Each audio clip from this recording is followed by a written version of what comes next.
So skeletal system in chapter 7 is going to be, it's almost like we're going to do two chapters together because it's difficult to talk about skeletal system without talking about the muscular system, and that's going to be the next chapter.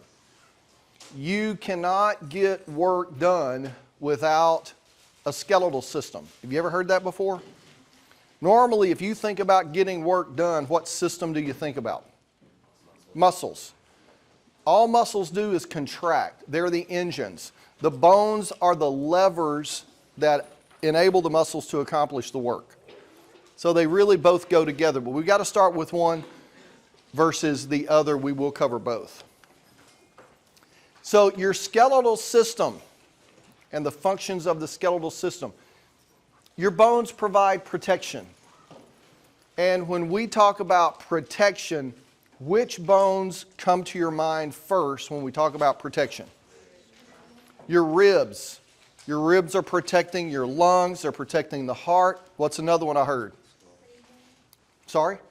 Yeah, your cranium, your skull. It's protecting a very important part of your body. So these are protecting vital organs. Now the bones also support. You would just be a blob of tissue if you didn't have a skeletal system. Your bones enable you to sit up straight in your chair, well, most of you. It enables you to stand, enables you to walk. So it supports the body. We already mentioned you can't get work done without the bones that are the levers for the engines that are the muscles. Does this surprise you? Your bones are a storage area. Your bones store calcium. Your bones store phosphate. Your bones are also going to store fat in the marrow of the bone. And just like we have hormones that balance glucose in your blood, we're going to have hormones that balance the calcium in your blood. Because we're going to see calcium is almost as ubiquitously used as the sodium-potassium pump. So it's absolutely critical. So we're going to store it and we're going to recruit it as we need it for our physiology. All right, also in the marrow of your long bones, this is going to be where blood cells begin to develop and form. Anyone ever heard of donating tissue to someone that has a blood disease? What kind of donation are you going to give? Bone marrow, a bone marrow transplant. So that you're going to give someone the cells that can help them grow new red blood cells and new white blood cells that are critical for the immune system. Now, let's talk about studying for just a minute. When there is a list, you need to know the list. And how do you remember lists? Let's go back to the very first class. EMNC, right? EMNC. You organize letters, symbols, pictures, something to help you remember the whole list and all the words and the definitions for each, right? So let's play. P, S, A, S, S. What are we going to do for P? I like pale. It's getting close to Halloween, right? Ghosts are pale. Some are transparent. Pale skeletons. Hey, skeletal systems, skeletons are seriously scary. Okay? Now, don't look at your notes. Don't look at your notes. Now again, this is like lifting weights. If you're just going to lift weights with the bar and no weights on it, you're not going to build muscle. So don't cheat. P, what does P stand for? Protection. The first S, what does it stand for? Support. A, aid, and if you want to make this different with different letters, because it's movement, right, or work, you can put different letters in there if that's going to help you. What about S? Storage of what? Minerals. And they're two important minerals. What were they? Calcium and phosphate. And then the last one, S, site of blood cells. You didn't study that. We only looked at it just a little bit ago. But if you make these mnemonics now, if you review the mnemonics starting now, by the time the test gets here, you're not cramming for a test, you're just reviewing these things. This is the difference in just understanding all this, but being able to recall it efficiently when you have nothing in front of you during an exam. Do you see the difference? And so those tricks and whatever works for you, that's just one I came up with really quickly. And maybe this will help you, maybe you do your own, but that's where you have to memorize everything. Because many of you in here are going to be nurses. There's several in here that want to be physical therapists. If you are with a patient, that patient's not going to feel very confident if you have to Google a piece of equipment or a procedure because you can't remember how to do it. You've got to work on remembering everything and being able to recall it the instant you need it. That's part of the method to the madness of this class. Skeletal system, we're going to talk about different parts because it's not just about bones. And in fact, one of the first parts we're going to talk about is cartilage, which I like to think of cartilage kind of like squishy bone. It's very similar, but it is not that hard substance that we know as bone. Now the functions for cartilage, we're going to need cartilage for flexibility, and we're going to need cartilage as cushion, shock absorber for the body. And we'll go into more detail about these functions as we get to these different categories. Here are our bones. Rigidity, that's our support. And these are the principal components of our skeletal system. When you think of skeleton, you think of bones. And you're seeing a lot of skeletons right now. But you see, we got two other components here. Ligaments and tendons. Ligaments and tendons. These are going to be connective tissue. They are almost completely made out of fibers of collagen, and they are going to connect things to each other. And often this is where you can get confused. One connects bone to bone like in a joint. The other connects muscle to bone because this fibrous tissue doesn't require a lot of energy to maintain. Muscle is very energy expensive. So the way that I keep these separate, ligament. What is probably one of the most well-known and the one that you really don't want your doctor to tell you that you tore? The anterior cruciate ligament, the ACL, in your knee. You hear that a lot in athletes. I actually have a 28-year-old ACL.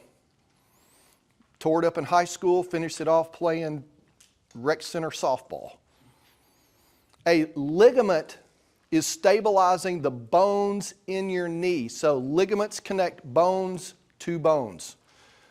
And if you remember the ACL, L being ligament in your knee, that is a joint, ligaments bone to bone. Now the ACL is the most infamous, famous, I don't know how you want to say that. What is the most famous tendon? And in Greek mythology, this was the one that did them in. The Achilles tendon. Where is the Achilles tendon?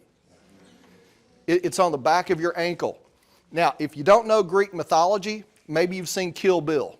You seen Kill Bill? When that nurse, well, we're not going to say nurse, y'all are nurses. He was a nurse's aide, whatever we want to call him. When he comes in and she's got that box cutter and she's on the floor, she gets right on the back of his ankle. She sliced his Achilles tendon. And when you slice the Achilles tendon, you can't flex your foot. I mean, it's gone. Because your calf muscle, what's our big fancy name for the calf muscle? Have y'all got to that yet? The calf muscle, gastrocnemius. It doesn't go all the way down to the bottom of your foot, does it? No, you got this big ball of a calf muscle, but the Achilles tendon goes from the bottom of that calf muscle behind your ankle, under your heel, and attaches to the bottom of your foot. So when you contract the calf muscle, your foot extends downward. In the gym, you do the calf machine, what do? You raise up. That's the calf muscle and the Achilles tendon working. So the tendons connect muscle to bone. You see how we keep those separate? At least that's how I do. If you come up with a better way, let me know, because maybe that's going to help more people. This, you don't have to remember this, but to me, this is just amazing. When you look at the human foot, see, here's the Achilles tendon coming down back here, and it comes down and it kind of comes under the foot. There are 26 bones in the foot, 33 joints, 107 ligaments, 19 muscles are attached with tendons. No wonder podiatrists make a lot of money. That is so complex. To me, it's just a foot. And there's only one time I really know my feet are there. And we've all done this. In the middle of the night, you're walking around in the dark, going to the bathroom, and you kick the foot of the bed with your pinky toe. Nothing hurts worse, I don't think, than kicking your pinky toe. I'm an old guy, and I'm clumsy at times. I have broken both of my pinky toes, and there's really nothing you can do other than just let them heal up. But isn't that amazing? So many bones. I think there's like 206, 207 bones in the human body, and depending on how you define the bone, that can change by 2 or 3 in various lists. So let's talk about cartilage. Ooh, some histology. I love histology. So we're going to see some pretty pictures. No pictures on the exam, okay? Pictures and identify stuff that's in lab. Are y'all going to have any histology in these next units or no? Yes. You still have some histology coming? Okay. So when you look at tissue, this is cartilage and this is bone. Bone is really pretty easy to identify. Bone's going to look like the rings of a tree. And you got these little black dots out here in the ring. Those are the bone cells. And this is the tunnel right in the center where you have blood vessels and nerves. How do you know you have nerves in bone? You ever broken a bone? Yeah. Does it feel good when you break a bone? Do you usually have a lot of bruising, which is hemorrhaging? Right. But if you rip your meniscus cartilage in your knee, you probably don't even know it. And there's no bleeding because there's very little in the way of nerves and very few blood vessels here. This heals because of the blood and the stem cells we have. Cartilage doesn't heal. You have to have it replaced, removed, cleaned up. Now, the thing that these two have in common is you're going to have cells, cartilage cells and bone cells, that completely surround themselves. All this purple material, this is going to be collagen and other inorganic materials and proteins, and quite a few carbohydrates as well we'll talk about. But they completely surround themselves, as do the bone cells. Each one of these cells is completely surrounded and living inside its little RV, camper, tent, whatever you want to call it. They're called lacuna, and we're gonna get to that as well. But they are trapped. Now, cartilage can be nourished by diffusion, because this is not concrete. This is like gel, and you can still diffuse materials.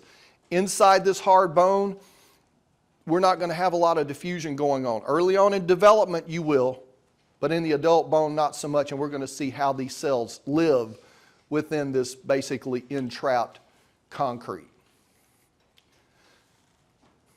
Both cartilage and bone are connective tissue, right? They're in that miscellaneous group. They're not epithelium, they're not nervous, they're not muscle. What do they have to be? Connective tissue.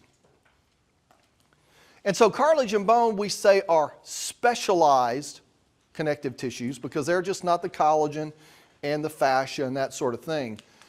But they are going to be composed of chondro. Chondro is a prefix that means cartilage. And our adult cartilage cells are called chondrocytes, cyte being cell. But our cells that can still be relatively mitotically active, almost like cartilage stem cells, we call them chondroblasts. How are you going to keep those two names apart? Chondrocyte with a C, cartilage cell. Chondroblast with a B, these are cartilage babies. I think of them as baby cells. They haven't grown up yet. So these guys making a lot of matrix. These mature cells, they're just maintaining the matrix. And inside their tent, their little bubble, whatever you want to imagine this is, this space, this is called the lacuna, and there's fluid inside that space. That's just where they live.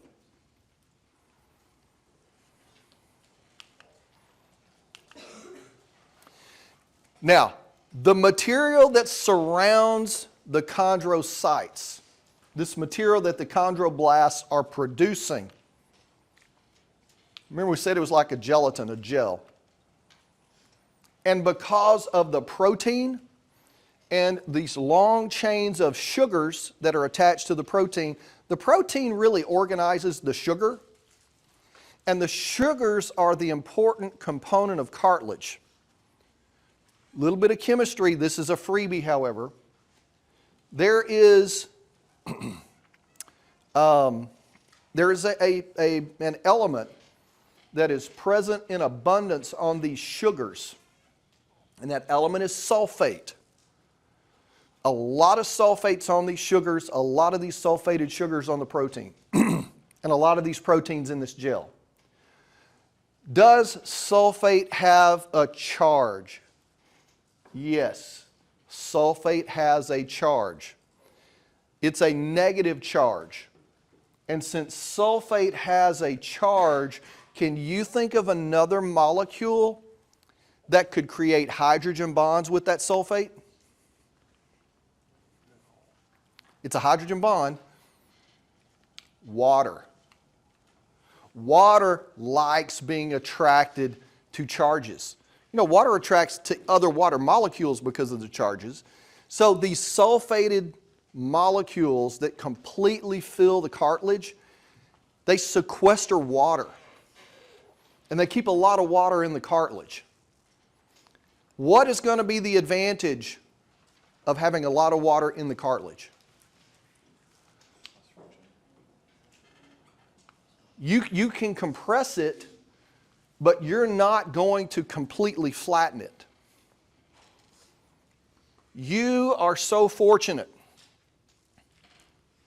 because you have never, probably, I'm not going to speak for everyone, you probably have never driven a car without power brakes and power steering. Anybody ever tried a car with no power brakes? You got to have some legs to push those pedals down. Why are the brakes now, the power, why are they so easy to push, and why is your steering wheel much easier to move? Hydraulics.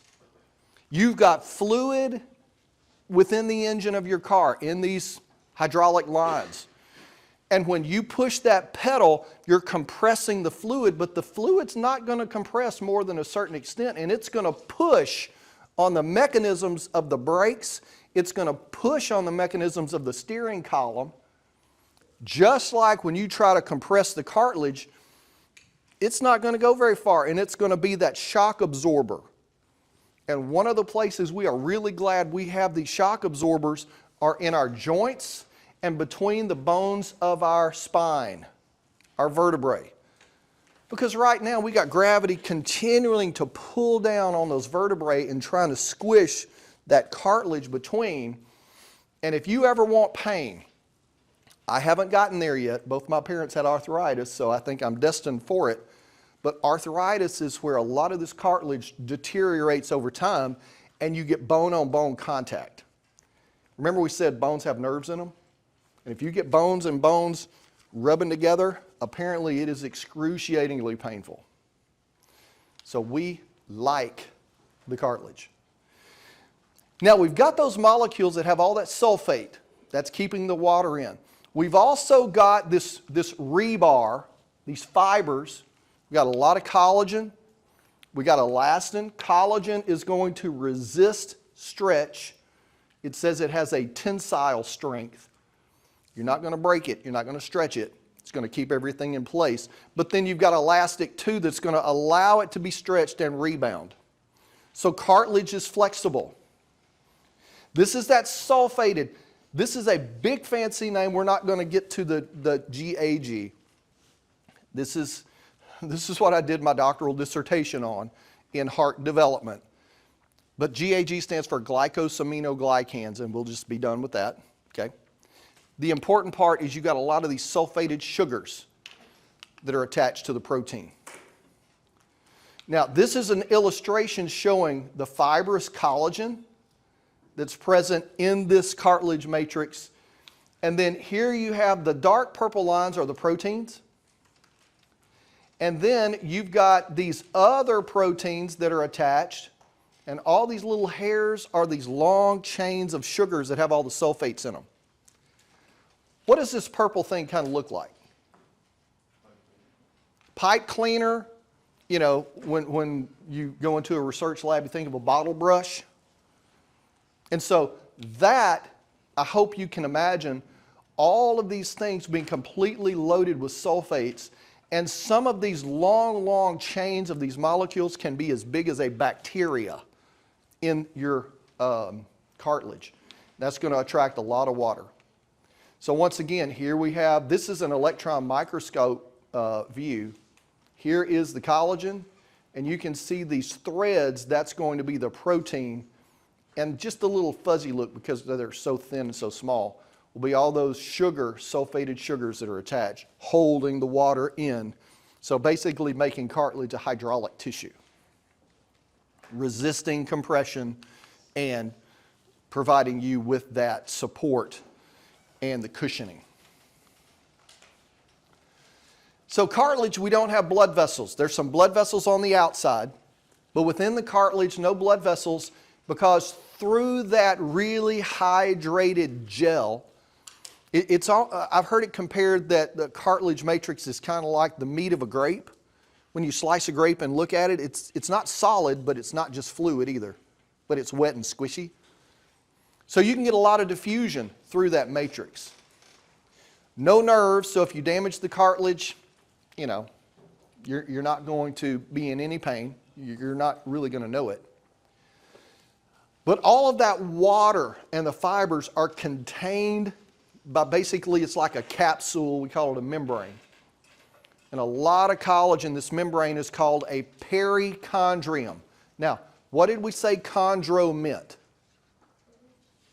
Chondro means cartilage. Here's another clue in college. A lot of people say, what do we have to know for the test? What are the important things to know? If a professor repeats themselves, what does that mean? Write it down, highlight it, put some flashing lights beside it. So I think that's about the third or fourth time I've said chondro means cartilage. Now, peri. What does the prefix peri mean? Perimeter. What's a perimeter? Around. So the perichondrium means this membrane goes around the cartilage. See how if you get a brand new word, you can break it down with your medical terminology and figure it out.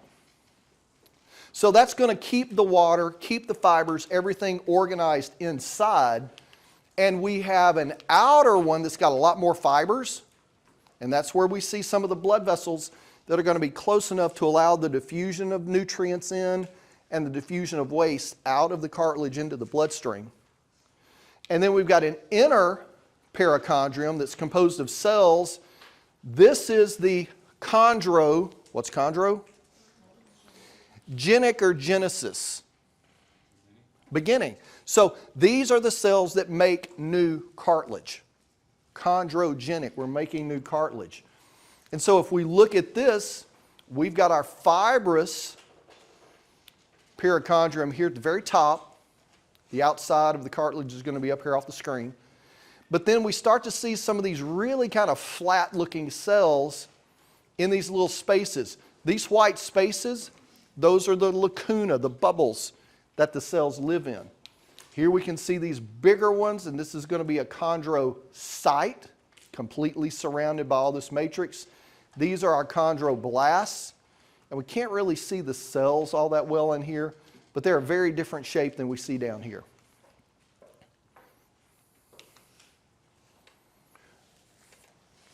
So that's general cartilage. Now a little more specific. I like to start simple and then we get a little more complex as we go. There are 3 types of cartilage in your body that are slightly different depending upon their function. So one of the most abundant types of cartilage, and when people think of cartilage, they usually think of this one first, is hyaline cartilage. Hyaline is a term that I think means clear, and this is more clear and transparent than the others. But hyaline cartilage you're going to find in your joints. They're going to be covering over the bones that are opposing each other in your joints. So like your knee, your elbow, your shoulder, your hips. You're going to have them at the joints of the costal joints. Y'all got to costal? You got on skeletal yet? Yes. What does costal refer to? Ribs. Ribs. Your bones and where they join into your backbone, you're going to have that there. And then there's the nasal cartilage is also made of this particular type of cartilage. Now, this is really going to resist compression. And that's principally what we have this here for. But we have other cartilages, like the cartilage of your ear, that's really, I mean, if you bend your ear, it doesn't stay that way, right? It's not like Play-Doh or clay or something. It just boop, bounces right back. So this type of cartilage is elastic cartilage. We've got a lot of tough collagen here for hyaline, but we got a lot more elastic fibers here with elastic cartilage. That's where it gets its name. You see it also in the epiglottis. Okay, here's another one. Epi, what does that mean? Above. Glottis, you may not be familiar with. The glottis is the opening to your trachea and your airway. So the epiglottis is this little flap. So when you swallow food or swallow liquid, it hits the flap closes over the opening of your trachea, and the food and the water slides down the epiglottis right into your esophagus and goes to your stomach. It doesn't work every time, does it? No, my dad had this great habit at the dinner table of making me laugh as soon as I took a drink. And I would just be spitting, stuff would come out my ears, my nose, everything. Because what went down the wrong pipe, you ever hear that from your parents? The epiglottis prevents that from happening most of the time. So we've got hyaline for cushioning, elastic for flexibility, and then lastly, fibrocartilage.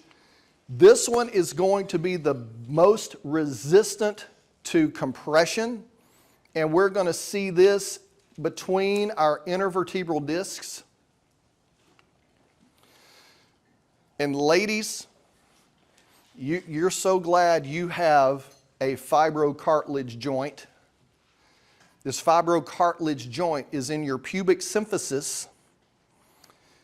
It's going to allow for some stretch, but the pubic symphysis of your hips, this is what has to stretch so that the baby can be delivered.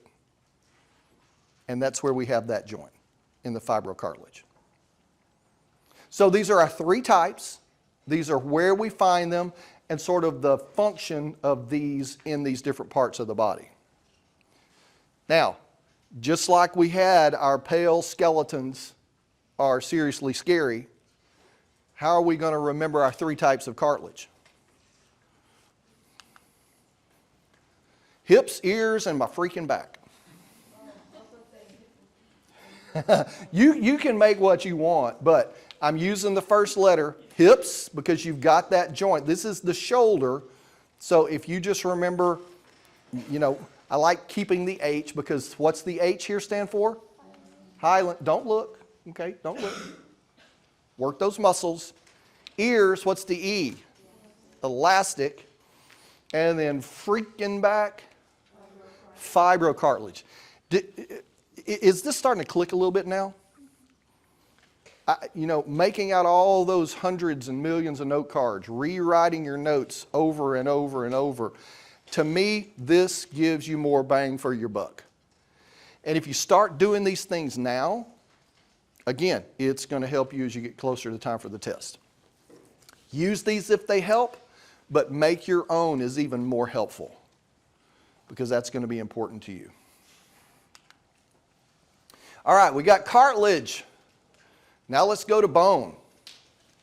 Bone is the hardest substance in the body. It's the hardest substance in the body that is dynamic, which means you can reshape it. Now, would anybody argue with me about bones being the hardest substance in the body? Maybe the teeth. Because teeth and bone are really composed of the same stuff. Enamel is also calcium and phosphate. But teeth are not dynamic.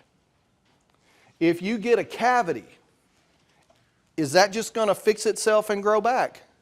No. You got to get that drill that makes you cry. I don't mind the dentist, but when I went to a great pediatric dentist, and I had a lot of cavities when I was little. And if anybody ends up being a dentist or working in a dentist's office, what this guy would do whenever he had to give me the numbing shot, he would kind of stand behind me and he would put his hand over my face like this to open my mouth. But what's he really doing? Covering your eyes. He's covering my eyes. I didn't even know I was ever getting a shot. But then one of the last times I went to him, I had a growth spurt. I've been almost 6 foot tall since I was in the 6th grade. I was seriously lanky. My nickname in school was Lanky. And I got my 40th high school reunion, and I promise you Saturday, somebody's going to call me Lanky. And I'm going to have to bust them up. That's why I've been working out so hard, right? But he would do that. Well, when I was that big, I come in. Well, the dentist, I'm like man size. I mean, I weighed all of 130, so I was skinny man. But he just comes walking in, he's got that needle, and he's like, okay, open up. And I'm like, what you doing with that? He goes, you've had fillings before. I'm like, yeah, you've never used that before. I've used it every time. Do you know how bad that hurt? What's the difference? I saw the needle. I knew it was coming. So again, I'm trying to impress upon you how important your future interaction with your patients will be. Because their psychology makes a huge difference. Yes, ma'am? What do you mean you can reshape your bones? We're going to talk about that a little bit, but depending on what work you do, and certainly after it's been broken, they can reform, and they don't regrow exactly how they were in the beginning. So we'll see that, but they're very dynamic. All right, so bones, we've already talked about this, right? Support, protect, levers, minerals. We don't have blood forming in here, but we got that, right? Any questions about our functions? Pale skeletons are seriously scary. Now, bone, which is referred to as osseous tissue, we're going to use this osteon, Osteo means bone, just like chondro means cartilage. So get osteo in your mind. Again, another specialized connective tissue. And in bones, some of these are going to sound similar when we get to our cells. And then we've got the non-cellular stuff that we call matrix.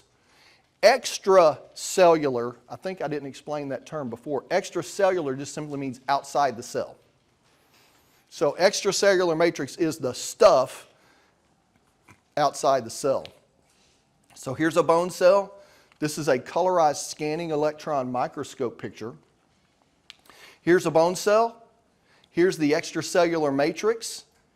And I just want you to pay attention to all these cellular processes. Do you see those? They look kind of hairy. Look at all those processes. And you see this, I think you can kind of see, do you see how that process is going in that tunnel? And here's some other little tunnels out here. Keep that picture in mind as we talk more and more about these bone cells. So, here's our blasts and sites again, but instead of chondro, see how we put osteo? What does site mean? Cell. What kind of cell when we say site? It's kind of a mature cell. And what is the blast? That's our baby bone cell. It hasn't grown up yet. We got this new one that we'll talk about. This osteoprogenitor, these are like stem cells. So we're first going to start forming bone with our progenitors. These are like stem cells. They're going to be on the surface of the bone, and as these grow and produce matrix, not only are they going to produce matrix, but most importantly, they're going to produce baby cells. So these are really mitotically active. These are not so mitotically active. The baby bone cells produce the osteoid, and at first, they're going to produce a matrix that is not so dissimilar to cartilage. We're not going to have a lot of the sulfated sugars in there. We're going to have some, but not as many. But they're first going to put down that kind of gelatinous matrix, and then later the cells are going to shoot out the minerals that are going to harden up. So first it's a gel, then we get the mineral component. Now we continue to call them the baby cells until they're completely surrounded by the matrix, just like we saw in our cartilage. And when they're completely surrounded, now we call them the mature osteocytes. Just like the chondrocytes, these are going to maintain the matrix, and they're going to regulate the activity of the babies and this other type of cell that we're going to talk about. Yeah? Are osteocytes more prominent in adults versus osteoblasts more prominent in children? It's going to be proportional to the bone and how big the bone is and long the bone is. Really, that proportion is going to remain unchanged. From the videos, that's what I was understanding. Yeah. So when you're a fetus, then your blasts are going to be taking over because they're growing the bone.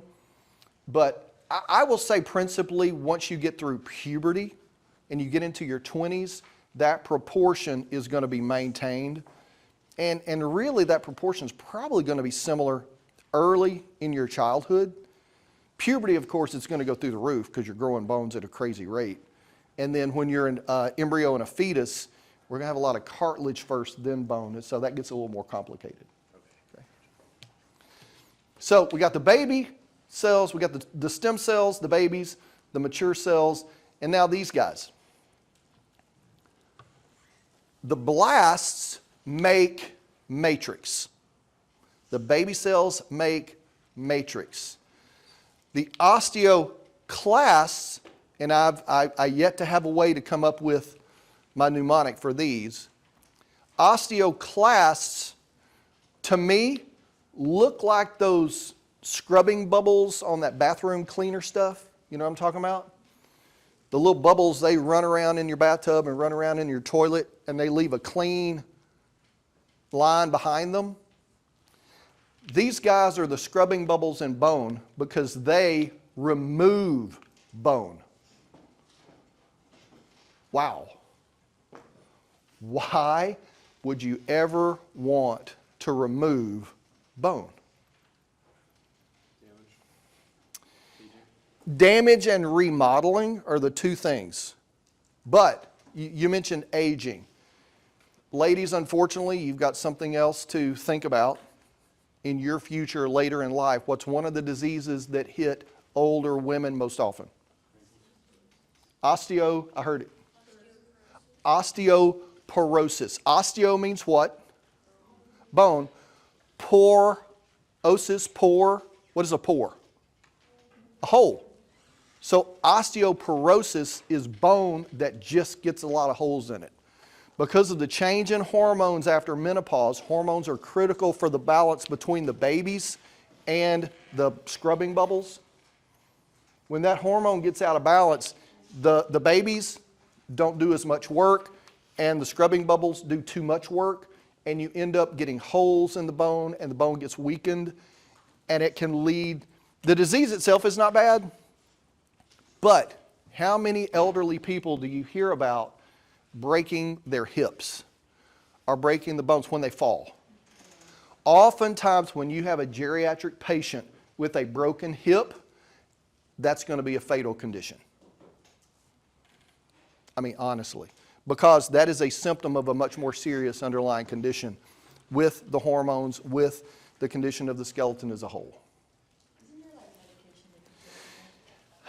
I don't know about medication. It's a lot of hormone therapy, but ladies, what do you know when you get to menopause and you get on hormone replacement? Sure, you take the estrogen and that's going to help you maintain your bone, but what's going to be a problem with taking estrogen? Breast cancer increases. So it's a very delicate balance. So you need to make sure that you and your doctor are on the same page. And I have not been, and I'm still not, a fitness freak at all. But both my parents had arthritis, and I understand the importance of being fit, because the more your muscles are toned, the stronger and healthier your joints are going to be. And by doing resistance weight training, your bones remodel and get stronger. So as I get older, I'm almost 60 years old.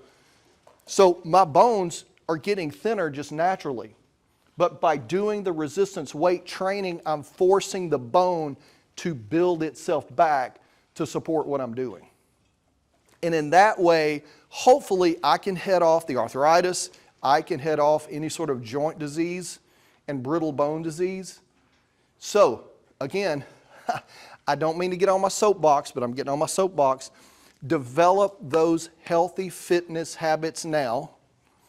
And again, because of my nutritionist in here, that includes diet. What you eat and the balance of what you eat. And that's going to help overall. All right, stem cells, baby cells, mature cells, and the scrubbing bubbles that remove the bone. So more histology. A lot of times when you see purple in histology, that's going to be cartilage. And in this case, we've got some cartilage. This is called calcified cartilage. So we're remodeling this cartilage and making bone. This is going to be in your marrow. This is going to be early in fetal development, or maybe even into neonatal development. We have our marrow and some bone marrow cells up here in the upper right. And then lining this layer, and this is going to be this kind of pinkish color, is bone being deposited. These are our osteoblasts on the surface. But once we completely surround ourselves with that matrix, now we're a what? Osteocyte, a mature cell. Now, we don't have any of the class in that particular picture, so we're just going to keep on moving here. So, the osteocytes, the mature cells, completely surrounded.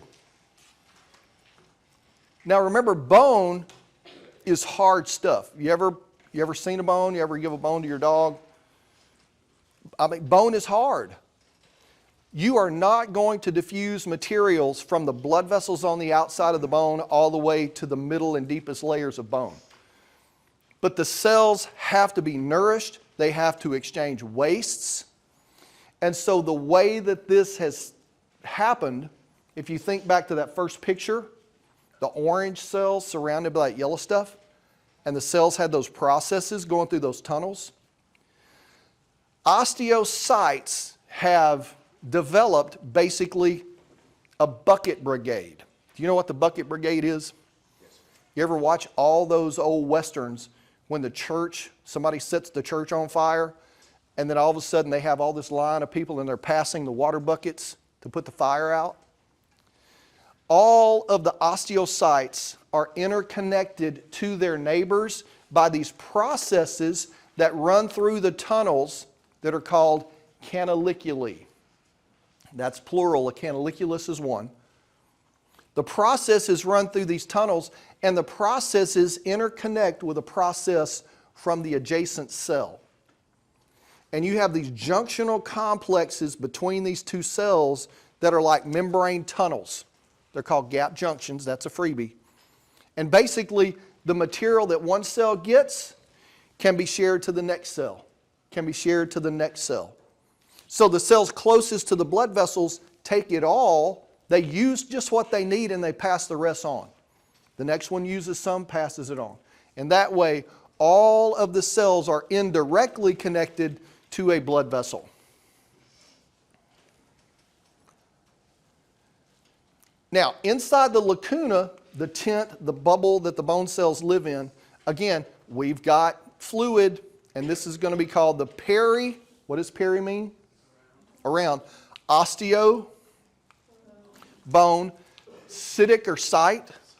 So the space around the bone cell, that's going to be filled with fluid, and that, again, helps protect that cell inside the bone when you're jogging around or whatever you're doing.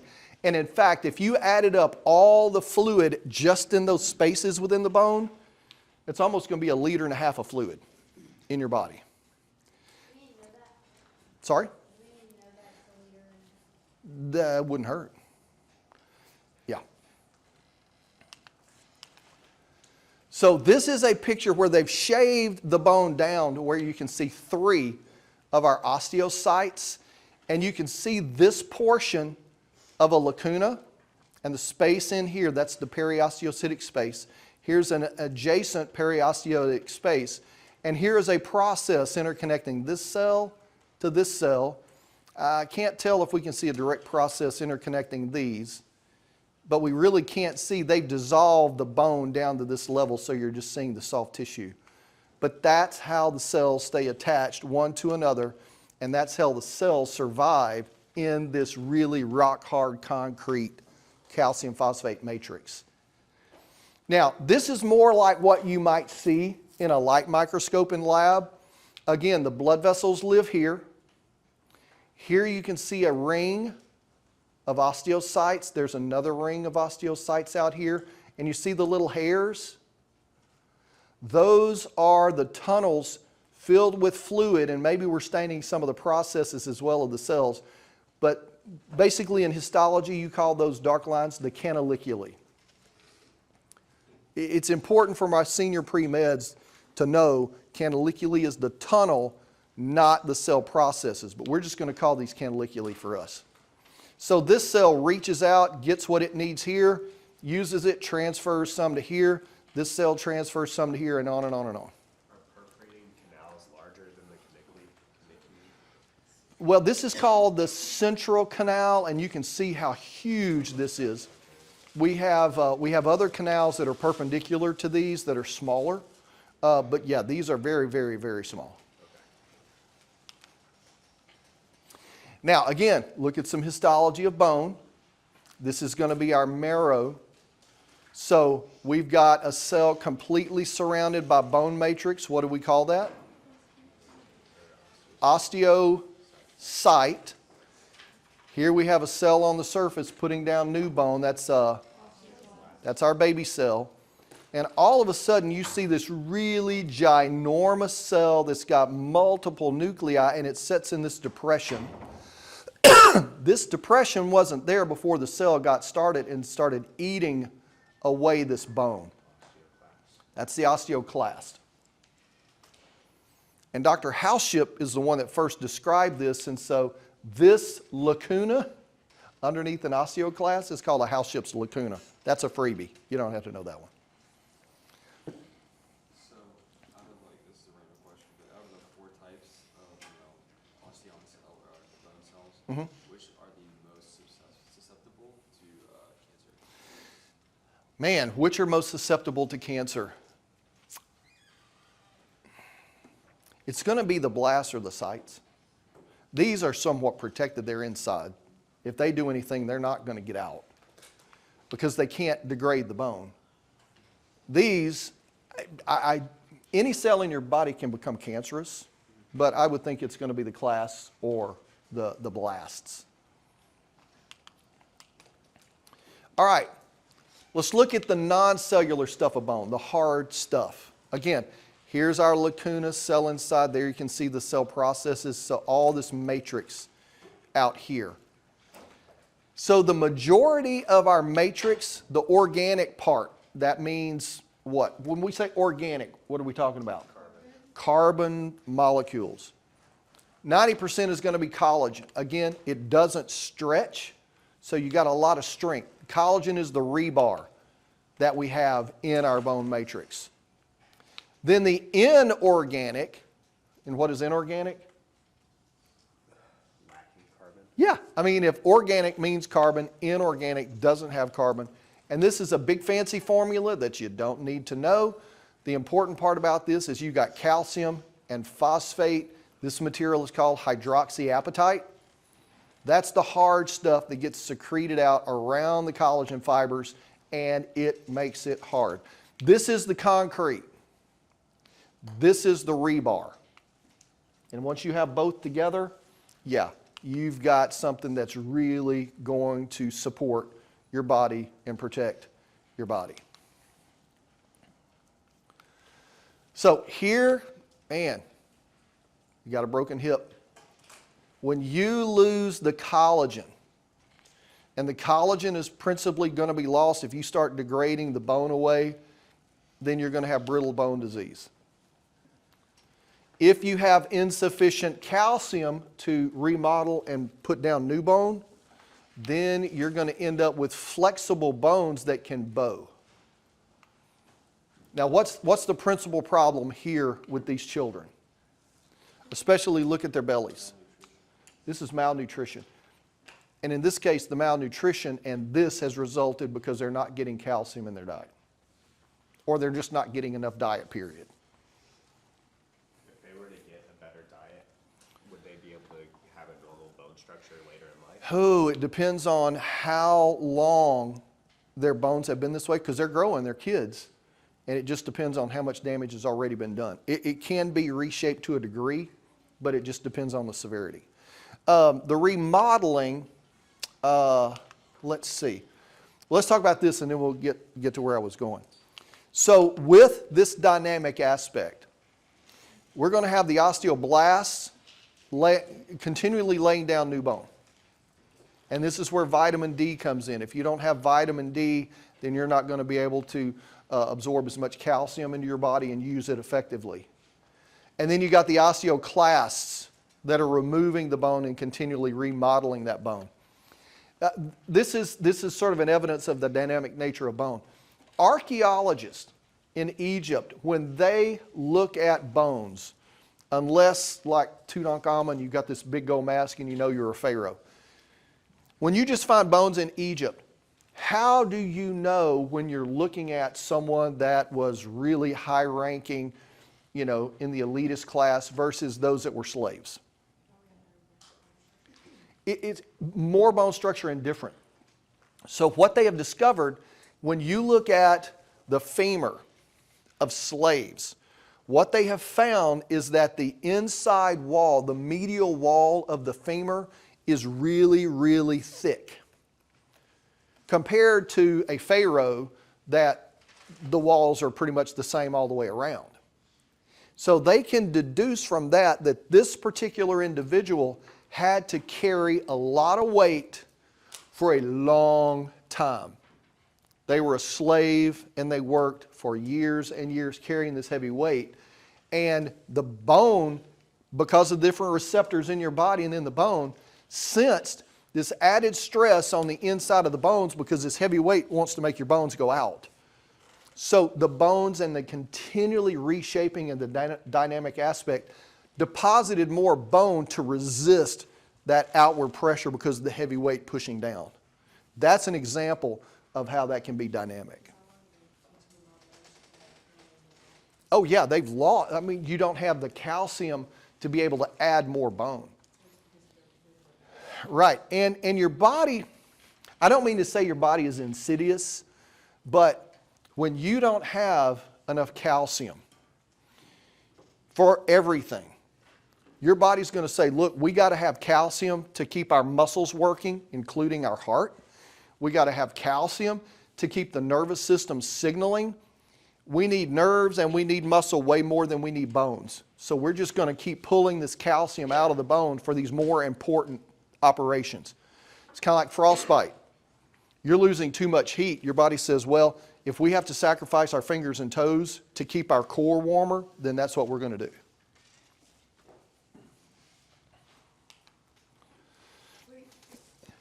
Yes? But wouldn't that happen to slaves? Like, wouldn't they pool? Like, because they didn't eat as much as, like, a pharaoh. Well, that's a good question.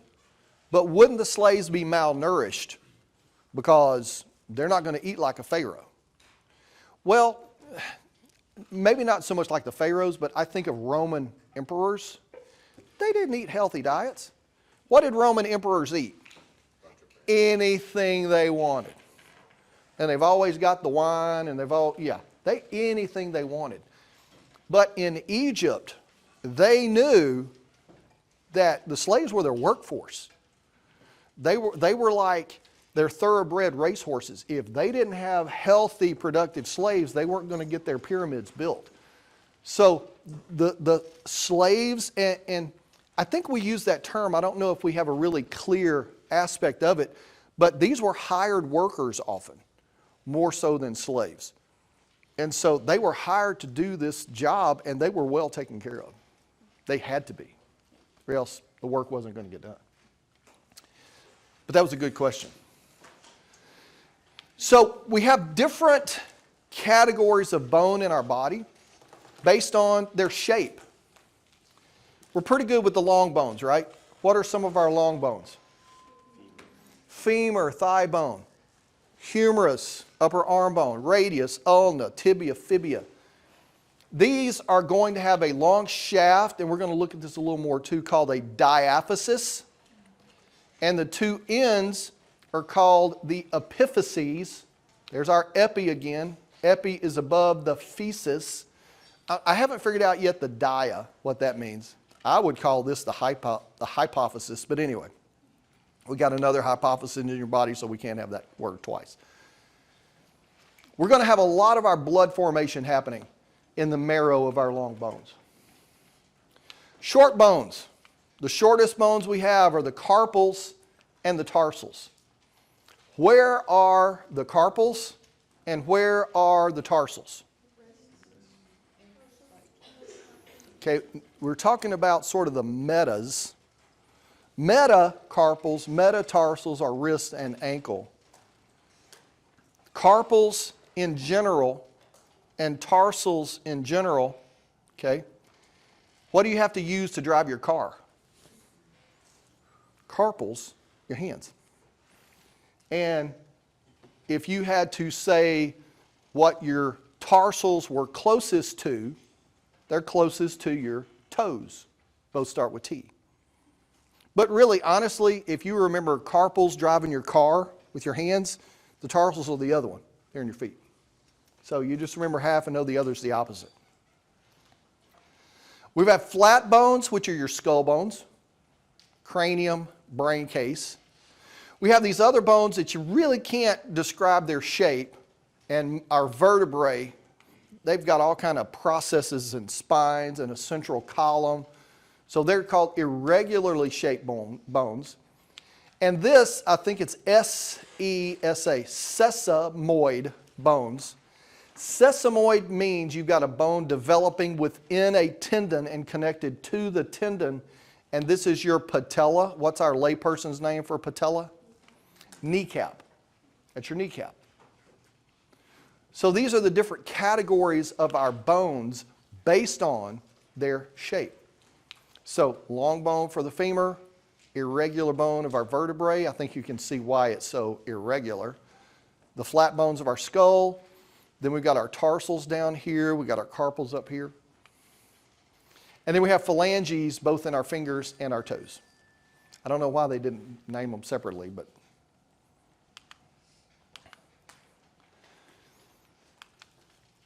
now it's important to understand, especially in our long bones, that we have different types of bone tissue. We're not talking about bone or shape of bones, but our different types of bone tissue. So in our long bones, we have the marrow cavity on the inside. And then around the shaft of the bone, we're going to have on the outer part, we're going to have this really dense, compact bone. And that's going to provide us a lot of the strength of the bone. And 80% of the mass is going to be that. But then as we get closer to the middle, closer to the marrow, we have spongy bone, which is also called trabecular bone, because all of these processes that you see here are called trabeculae. And you see why it got the name spongy. A lot of our blood cells, stem cells, they're going to be living in here. And this is going to be a nice surface where you can remodel some of that bone. But again, this is a nice view. You can see the central canal, the holes, the lacuna where our cells live, and these concentric rings like we see the growth rings of a tree.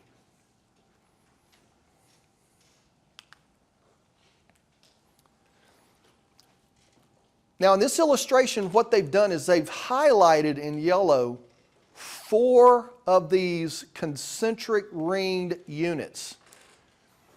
And these concentric ringed units around this central canal is what it's called, also a haversian canal.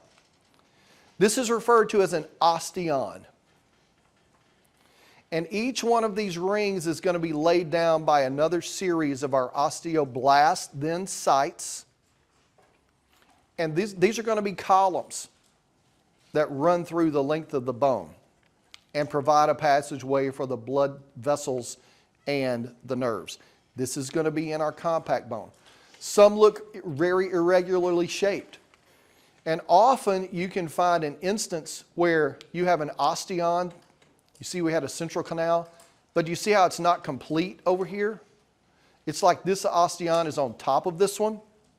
Well, osteoclasts have eroded this portion of this osteon, and so this is an older osteon and this is a brand new one that's being laid down.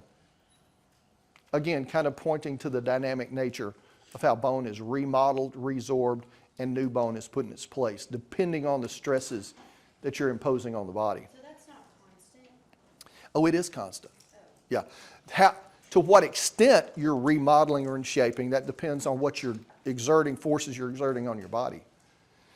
This is a typical picture that you'll see illustrating the different rings, and to me, this always looks like either a wedding cake or a birthday cake. And with the artery, the vein, and the nerve sticking up, it's almost like it's a candle. But this entire unit is called the osteon. And you can see a lot of these. And if you see these osteons, you know you're looking at compact bone. You got the central or haversian canal. We've already talked about that. I hate this gray box. This is lamellae.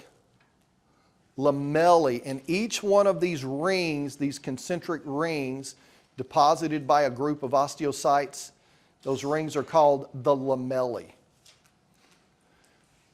Now, unlike a tree, because a tree, the innermost ring is the oldest layer, for our osteon, you've got to be close to the blood vessel.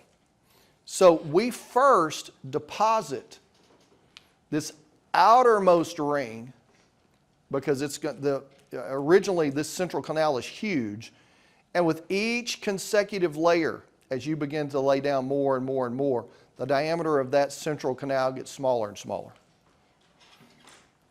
So the innermost ring is the youngest? The innermost ring is the youngest in an osteon, which is the opposite of what we see in trees. The innermost ring in a tree is the one that is the oldest. Again, we've got osteocytes. There's our picture again. This is a way that we can view that. Here again is going to be where we've kind of dissolved a lot of the soft tissue, and we can see the lacuna where the osteocytes live. There's our central or haversian canal. And then we've talked about the canaliculi already and how they connect the cells together and the transport there. So we've talked about all of this already. We're just kind of rehashing that in a different way. Any questions about that organization? Again, this is principally going to be in compact bone. In our trabecular bone, the trabeculae are small enough that the cells can kind of take care of themselves. You don't have to have this interconnected nature. Spongy bone, again, this is like an illustration through, we'll go ahead and say this is a femur. This is an epiphysis, the end of our femur, and you can see all of this fibrous component and the spongy nature to this bone, and then there's our marrow cavity on the inside. Now, here's the question. Oops. Why has nature, God, whatever you want to ascribe it to, chosen to use essentially a hollow structure to support our body? Why not have this thing completely solid? Weight. Birds take really good advantage of hollow bones for lightening the load so they can fly. But if you were to take the same mass of steel and make a solid steel rod, and take that same mass of steel but hollow out the center so you have a larger diameter steel rod, the one that has the hollow core is going to be stronger. Now you can thin out the wall enough that it's not strong anymore. But in fact, what has happened here, you have made a strong bone. And the hollow marrow, what did we say about our compact bone? Is it static or dynamic? It's dynamic. So if cells are dividing, if cells are producing matrix, what are they using up? A lot of resources and especially what? Energy. Energy. Muscle is very energetically expensive. Bone tissue being dynamic is energetically expensive. So you have a strong structure and less stuff in the middle to take care of. So you're stronger and you save ATP. It's the best of both worlds. Do we have spongy and hollow bones? Spongy is principally going to be in our long bones that line the marrow cavity. In our flat bones, we have two compact layers that are called tables, and in between is sort of a spongy spider-like layer, but those are the only places we really see that. It's mostly just be hard-headed. So.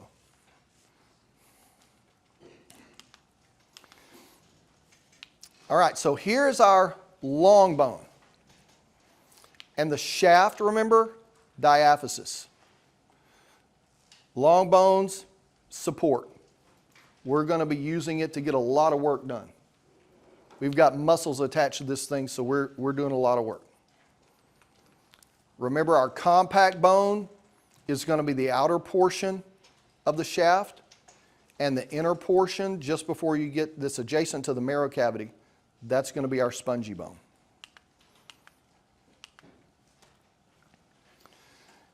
We call this the marrow cavity. You can call it the medullary. What does a medulla typically refer to? Most M words mean what? Middle. The medulla, go ahead and put this term to your memory. Medulla, when we're talking about organs, structure of our organs in the human body, medulla is middle, cortex is outside. So in kidney, when you get to urinary system, you're going to talk about the outer portion of the kidney. That's going to be the cortex, and the inside middle portion of the kidney is the medulla or the medullary portion. So the marrow is in the middle. And we're going to see blood vessels coursing through here. You can see blood vessels coming in. Certainly if you've got blood vessels and nerves, you got to have a way to get in and you got to have a way to get out. The epiphysis is going to be the ends, the heads of our long bones. Again, we're going to have compact bone on the outside, spongy bone on the inside. See that bright white? That's the compact. There's our spongy bone. We're going to have cartilage that covers over the top of the epiphyses. And what kind of cartilage is this? Okay, let's say this is a femur. The femur is in your hip. So what kind of cartilage? H for hyaline. H for hyaline. Again, we don't want that friction between bones in the joint, and it's going to be to absorb the shock when you run. Not that I'm going to run, but if you run.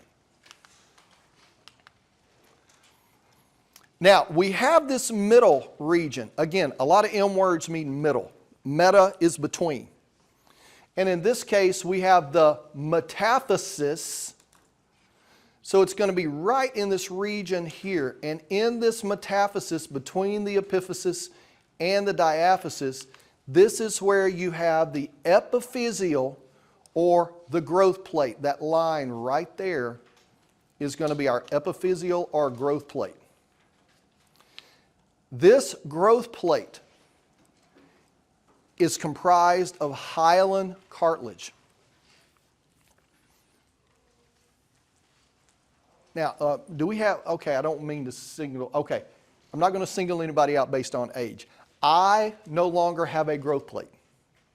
Typically, by the time you're 20, 21, 22, all of this cartilage has been replaced with bone. That's why you don't get any taller after your early 20s. This thing really gets active and just driven by hormones when you go through puberty and you have that growth spurt, because you're adding cartilage and you're adding cells and you're adding matrix in this area, which makes the bone grow in this direction, and at the other end, it lengthens the bone at the growth or epiphyseal plate. That's why if you get a young person, a tween, 10, 11, 12, or getting into early puberty, if they break a bone, and if they break a bone here in the epiphyses and it's in the area of that growth plate, they could be in big trouble because that bone may stop growing. And now you see what's called the epiphyseal plate, because it's right here at the boundary between the epiphysis and the metaphysis. You said 21, 22, and then on this slide. Yeah, depending on what you look at, I always say early 20s, but certainly by the time you get to your mid-20s, you're done. Okay. By the time here at 60, yeah, I'm done. And then it's just an epiphyseal line that you can see in that region. Yes, sir. So, all right. We'll see you on Tuesday. Hey, have a great, safe, fun homecoming weekend. What'd you say it like that for? Everyone go home. Huh? Everyone go home for it. Go home? No.